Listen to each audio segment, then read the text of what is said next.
नवा नवा छत्तीसगढ़ी गाना सुने बर हमर जेपी स्टूडियो सीजी ला लाइक शेयर सब्सक्राइब जरूर करो।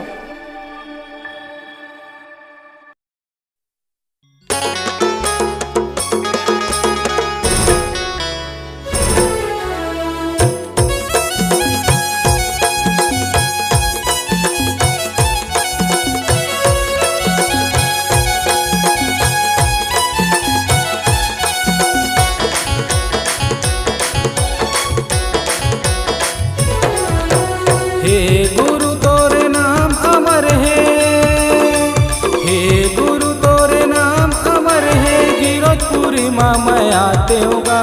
हे गुरु तोरे नाम अमर है, गिरधपुरी माँ मैं आते होगा।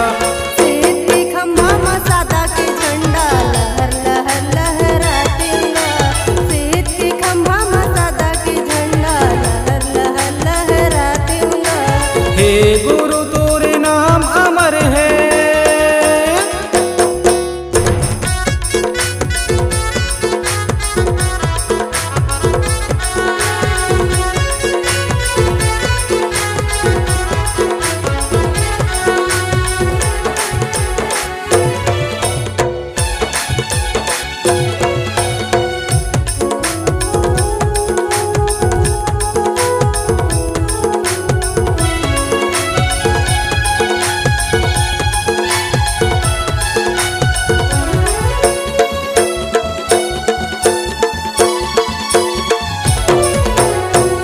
हवाए 18 दिसंबर गुरु के जयंती मनावत है। गिरधपुरी के जोखननिया बासे के गंगा बोहावत है। गिरधपुरी के जोखननिया बासत के गंगा बोहावत है।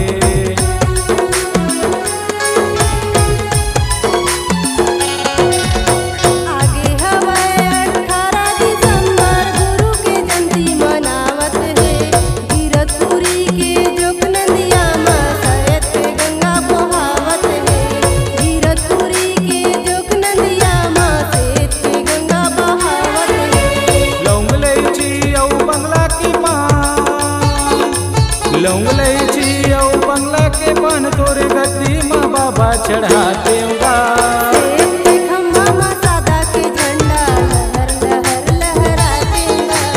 सेत के खम्भा माँ सादा के झंडा लहर लहर लहराते होगा।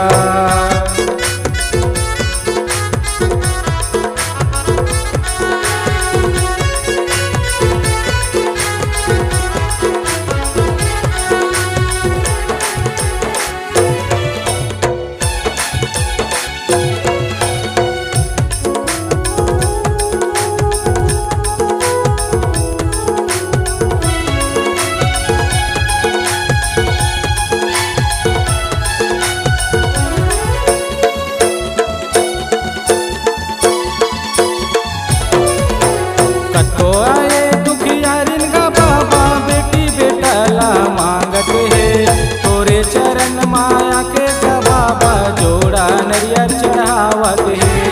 तोरे चरण माया के बाबा जोड़ा नरियर चढ़ावत है।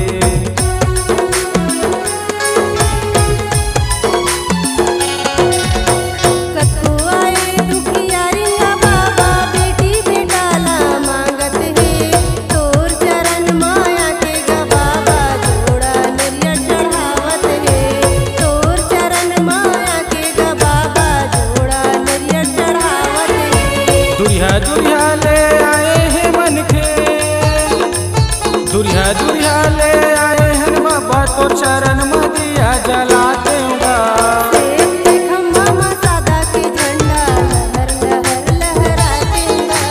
सेत के खम्भा में सादा के झंडा लहर लहर लहराते होगा। हे गुरु तोरे नाम अमर है, हे गुरु तोरे नाम अमर है, गिरधपुरी माँ मैं आते होगा। हे गुरु तोरे नाम अमर है, गिरधपुरी माँ मैं आते होगा। सेत के खम्भा में सादा के झंडा लहर लहर लहराते होगा। सेत के खम्भा में सादा के झंडा लहर लहर लहराते होगा। हे गुरु तोरे नाम अमर है,